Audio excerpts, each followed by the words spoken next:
Welcome back to our discussion of Macbeth. Already lucky to have Macbeth in studio with us, we'd now like to welcome to the show Macbeth's good friend and fellow General Banquo. Welcome to the show, Banquo. No problem. I'd follow this guy anywhere. You're pretty loyal to him, aren't you? Oh, yeah. I mean, who wouldn't be? You should see this guy on the battlefield. Believe me, him you want on your side. Knave to chops and all that. Yeah, that's right. You killed your share, Banky boy. That I did. That I did. It was a tough day. Oh my God, that 7-foot Norwegian guy Did you see that guy? That guy was huge. I saw I mean, he was at least 7 feet tall. Eviscerated you, cut you to shreds. Yeah, that was a close I was really call. worried about you for a second. That two-headed axe thing, they freaked me out. See, the problem is they're very heavy, though. So I in know. the middle of the backswing, well, that's why I got in there and stuff. So, and gentlemen, if we that could... long hair freaks me out, too. This Norwegian guy, you were amazing. You're a superstar. A month from now, when those tapestries come out, you're going to be mobbed. You're the most famous guy in If Scotland. we could come back... I'm sorry. If we could just, after the battle scene, there's something I'd like to talk about that happens before you reach Duncan's court. Oh, and what's that? You're meeting with the weird sisters, the witches. I told you. I told you they were witches. You know about that, do you, Ralph? Yes, we have good information. In fact, let's take a look. Just right there. So foul and fair a day I have not seen. What are these? So withered and so wild in their attire that look not like the inhabitants of the earth, and yet are on it. Live you? Or are you aught that man may question? Speak, if you can. What are you? All hail, Macbeth! Hail to thee, Thane of Glamis! All hail, Macbeth! Hail to thee, Thane of Cawdor. All hail, Macbeth, who shall be king hereafter. Good sir, why do you start and seem to fear things that do sound so fair? In the name of truth, are ye fantastical, or that which outwardly you show? My noble partner you greet with present grace and great prediction of noble having and of royal hope, that he seems rapt withal. To me you speak not. If you can look into the seeds of time and say which grain will grow and which will not, speak then to me, who neither fear nor beg your favors nor your hate. Hail! Hail. Hail. Lesser than Macbeth and greater. Not so happy, yet much happier. Thou shalt get kings, though thou be none.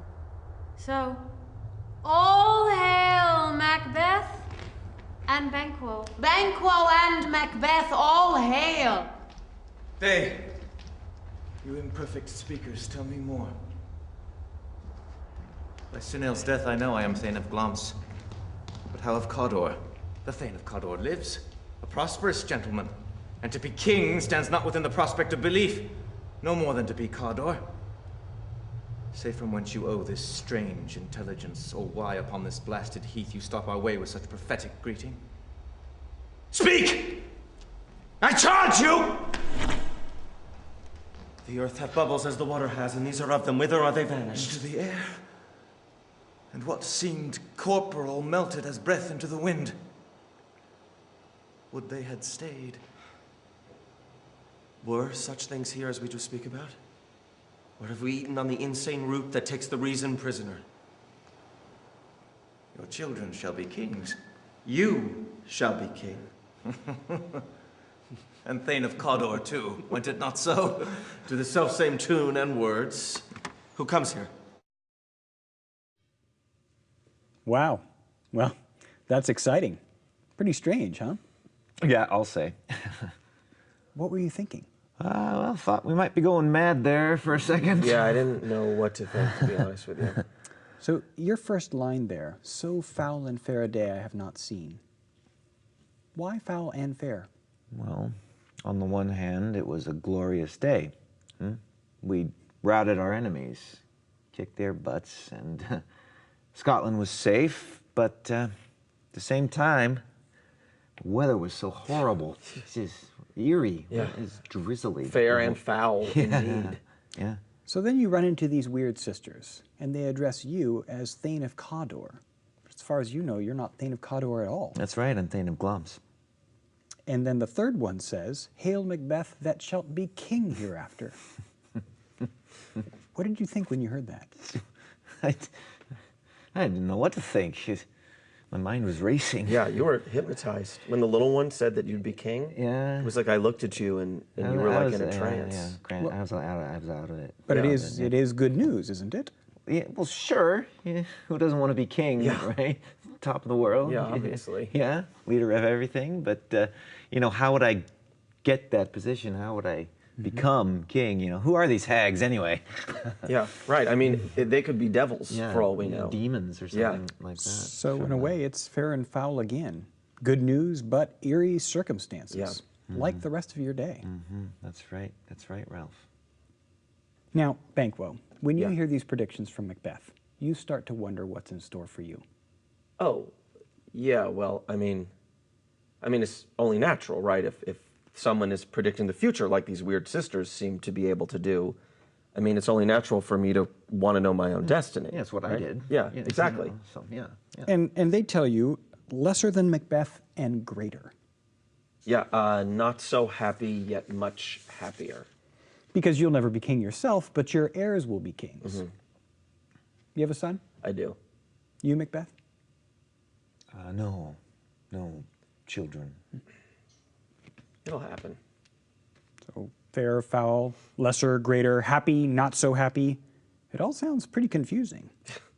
And then, just then, two more Thanes show up. Ross and Angus. And they address Macbeth as Thane of Cawdor. Exactly, yeah. They tell me that the Thane of Cawdor's been arrested for treason and that the title's been given to me. So maybe the witches are right after all. Well, certainly puts a new light on things, doesn't it? You could really become king one day. I could really become king. But, Banquo, you're not quite convinced. Can you tell us what you say at the end of that scene? But 'tis strange, and oftentimes to win us to their harm, the instruments of darkness tell us truths, win us with honest trifles to betray us in deepest consequence. So, in other words, the witches are predicting something trivial. They may already know that Macbeth has been named Thane of Cawdor, in order to trick you into thinking things that you might not have otherwise thought. Yeah, I mean, after we met with the witches, it's safe to say we were both thinking about becoming King of Scotland, and I mean, you weren't thinking about becoming King of Scotland before we met with them, were you? No, of course not. Why would I think that?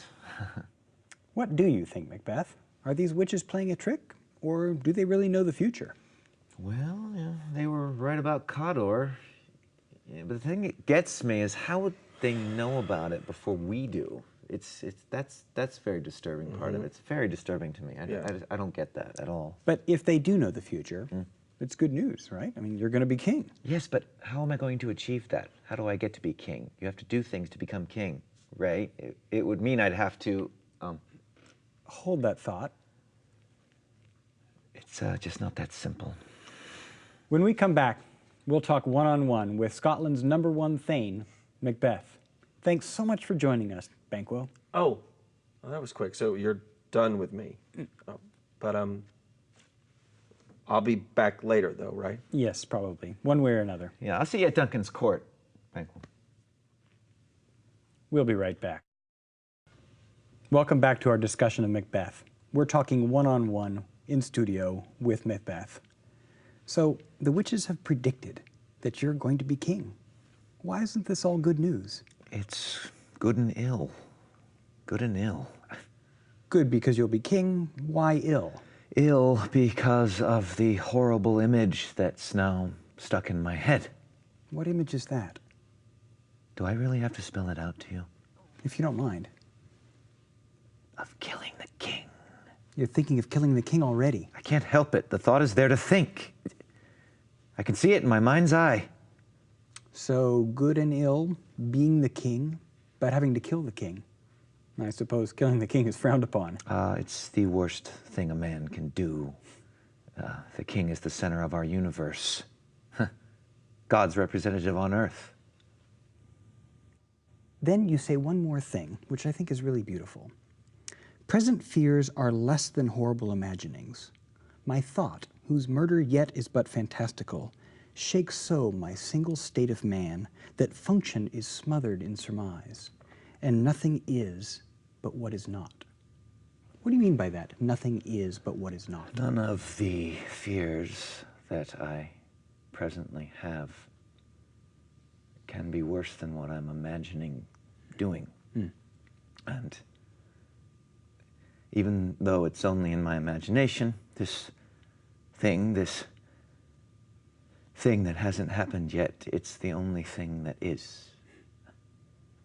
But you're also thinking it might just happen on its own. You say, if chance will have me king, why chance may crown me without my stir. You didn't have to do anything to become Thane of Cawdor. Maybe King Duncan will just keel over and you'll become king. Yeah, true. It's a reassuring thought. Come what come may. But that's a bit of a paradox, though, isn't it? I mean, if the witches predicted it, it should just happen. Yeah, well, and if I'm doing something to make it happen, am I doing it because they predicted it? Like Banquo said, they've tempted you into thinking such things. Yeah, or am I somehow fated to do it? Yeah. Are you in control or not? Oh, I wish I knew.